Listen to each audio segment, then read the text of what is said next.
Welcome back to 8482 Media. Today I have a quick one for you guys on how to locate and utilize the Unreal effect.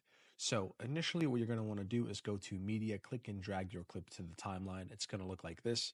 And then we're going to go up to Effects, Video Effects, scroll down to Nightclub, and then we'll be able to find the Unreal effect.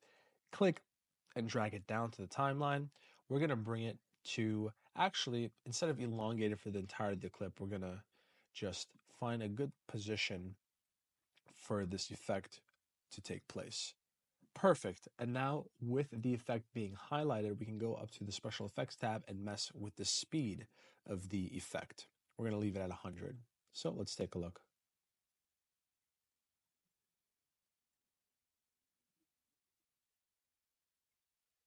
And that's the effect, guys.